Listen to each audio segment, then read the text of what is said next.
our teaching experience from Hong Kong. As I remember yesterday, we have talked about how to break down the academic unit so that we can form learning and education without a boundary. And actually, our teaching experience is kind of touching on these issues. And in this morning, Paul, the biology education is over here. He's gone. Oh, okay. Basically, his approach is to hope that the student become more humble after learning about the big history. For our perspective, we hope the student become more optimistic after learning about the big history. But let me show you later. Okay, here's some background of my university. Basically, the HKUST is a very young university. Young is advantageous for our cases because compared to the traditional university, the institute, the departments are well organized and defined and structured. But for the young institute like this, I will tell you later that we have a newly established interdisciplinary program office that can help foster the discussion of having multi and interdisciplinary learning. So young is good. So far by 2007, environmental education at my university basically mostly domain and issue specific, which means, yes, we can talk about environmental education, but you have to under this program, environmental engineering and environmental science.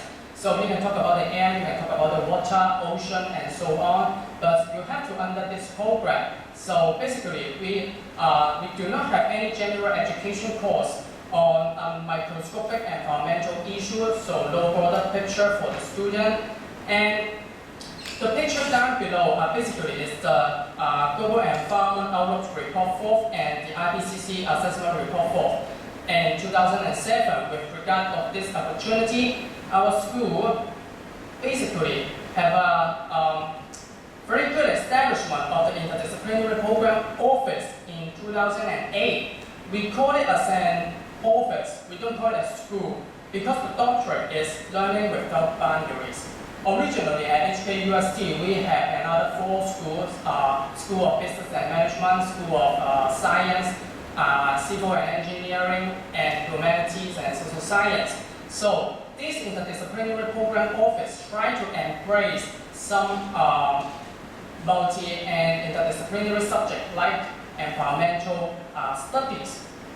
That's why in 2009, we have another establishment of Division of Environment. Just recently, we entitled it as Division of Environment and Sustainability because we want to incorporate and embrace a broader picture of the sustainability issues.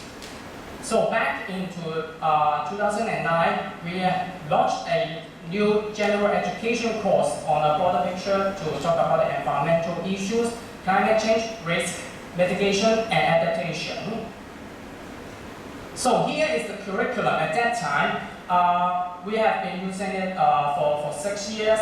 So we used the GO4 report to talk about sustainability. So basically, the distribution is like this. 5 parts on sustainability and 7 for climate science, 4 and 3 for risk adaptation and mitigation, and so on. But somehow we find out that the nominal result for the student, the intended learning outcome, were quite prominent because the student could really argue and recognize the broad scope of the interconnectivity of climate change because we asked them to do a presentation and debate, so we can observe that. But on the other hand, the course feedbacks were not very encouraging because the climate issues are too complex and far-reaching. The students, our future leaders, were pessimistic because of the complexity. So, and more specifically, the more knowledgeable the students were, the more pessimistic they felt. So basically, they don't think they could be the agent for change. And this is somehow for the discussion of education for sustainability, we don't really have a commitment to transit the student to become the change agent. With regard to the opportunity of back history, David Christian, Bill Gates, and Al Gore. Basically, Bill Gates and Al Gore gave rise to the discussion of back history, and at that time we learned it. We incorporated it into our course. So, in 2015, we split the back history to replace the GO4 report to talk about sustainability. So, the distribution is look like this. We have 11 courses on the back history, but we also try to forecast on climate science and 2 for risk adaptation and litigation. But the students find out that when we just put back history into our course, risk, litigation, and adaptation, students complain that we kind of cheat because we didn't change the course title when they expect to learn about the climate change. Well, we talk about the Big Bang at the beginning. How can they follow us? So they just somehow feel not so comfortable with it. Then we entitle our course to climate change, sustainability, and back history. And our least approach is to, right now, is the back history, sustainability, and climate change. So here are some previous feedback, although I won't go through one by one, I know it's a long reading. But basically, some business students, we have different students from different schools regarding their seniority. So they have some year 1 or year 4 could enroll into my course. So basically, some students really we think have some reflection on their major, like this. EVMT basically is our undergraduate environmental courses program. It is environmental management and technology. So basically, the message is so positive that they support our course, and also some feedback on the sustainability and the concept, how they will change the perception of looking at sustainability issues. We also asked the student to do a poster, and here is a very good poster that you can see that the message is very strong. After they learn about the back history, the uniqueness of human being, basically they think they can do it. We can tackle the climate change or any sophisticated sustainability problem. And I also employ the ecological citizenship model to look at whether the student become so-called believer, because ultimately we hope that they could really be the agent for change. And the other 3 types are conformists, hypocrites, and die-hard. So here's the data for the pre-course survey. So basically, at that time, only 30% of the students think that they are the believer. But after learning about the back history, the percentage increased by 4%. Of course, things have 2 things. Some students go to die-hard, so as you may also aware that 3% more become the die-hard. So for this year, we asked the student to talk about the reflective essay on are you optimistic or pessimistic towards humanity coming together to solve our sustainability problem. So it's a very direct question for them to write the essay, and I have quantified it. So basically, 47 of the students were optimistic and 38 were pessimistic, 6 are the middlemen, and 4 left a showdown. And the second essay is how the idea introduced by Jared Diamond. We have talked about the collapse. Because on the in-class discussion, we used Jared Diamond's framework to talk about how the society collapsed or sustained. And back history by David Christian and Yuval Harari, the same concept to talk about the trust system, how it affects the whole sustainability issues. So basically, it's after the whole back history concept.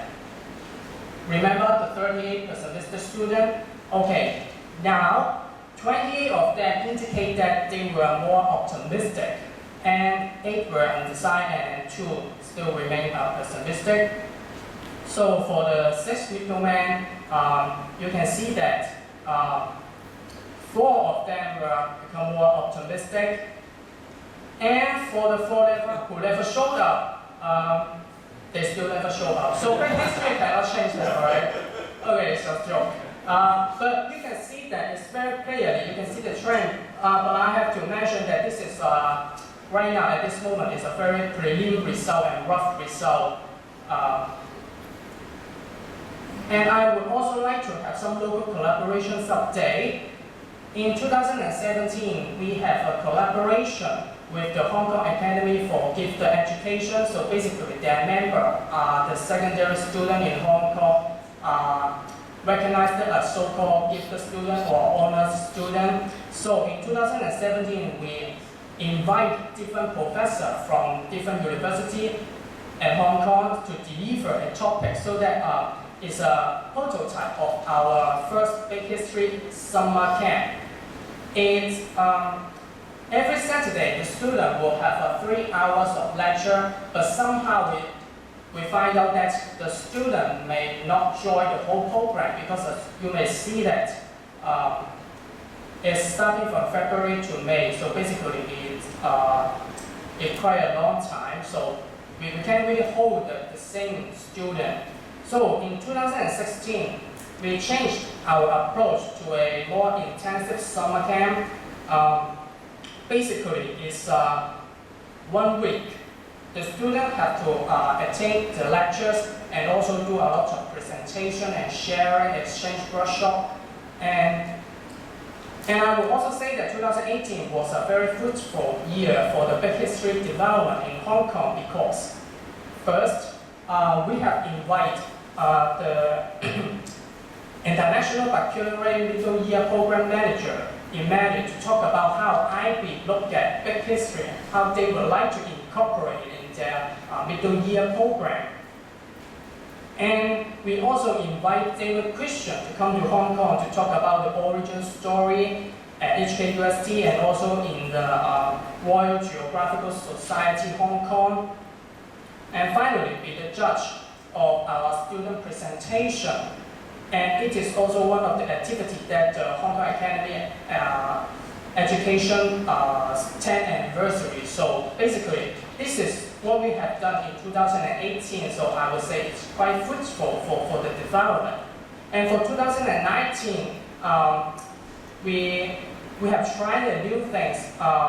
Before the summer day camp, we had a so-called pre-course of Big History and collective learning. So approximately 25 to 30 students have joined our program, and then we just finished our summer day camp.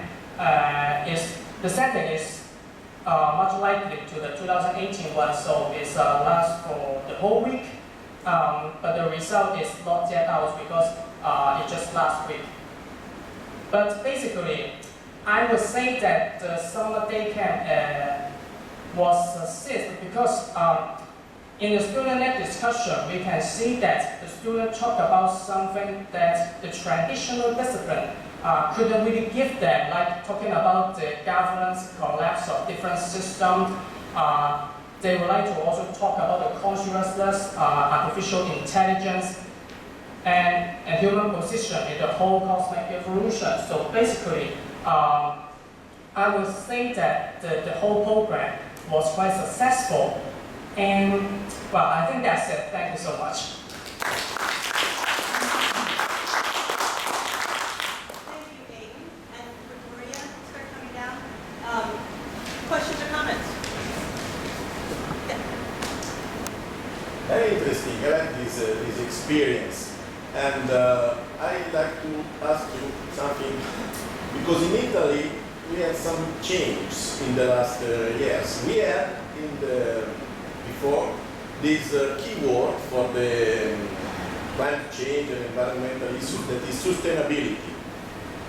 Okay, but now even our Ministry of Education is pushing us to change to a new paradigm that is more practical. Because as you say, the school students say, okay, but what can I do? Nothing. And the new paradigm here is the circular economy. Okay, so to shift to an economy where there is no waste at all, that can lead to sustainability. I'd like to know if you also have something like this, this concept, these new keywords of circular economy. We are actually trying to give a new exposure or new perspective for the student. We are not really touch on very technical or just small cases, certain things like talk about the waste or whatever. We want to introduce them a new perspective to look at the whole picture, which the traditional curriculum couldn't really give them. Am I answering your question or? Yes. Okay. Yeah. Maybe I will comment on that because actually in Hong Kong we have a similar issue because when we talk about climate, it's really very wide, and when particularly Hong Kong so small, doing mitigation, a lot of people say it's useless. But in Hong Kong, we are changing to say adaptation are always local. So instead of talking about mitigation, we talk a lot about how each group can do in terms of adaptation. And that actually, we also talk about what the economic opportunity and things. So we try to move the discussion a little bit. We always say mitigation is important, but now adaptation is something new. So I think there's a change in term also. Thank you. Yes.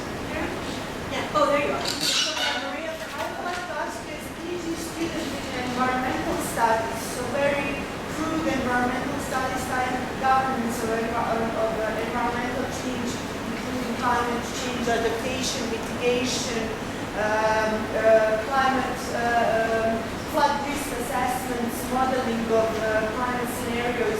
How did you incorporate these studies of indigenous rights, watersheds, whatnot? How did you incorporate these environmental studies in the big history curriculum? Okay, thank you for your question. Actually, it's a very good question because we have been thinking about how to really incorporate big history in a better way.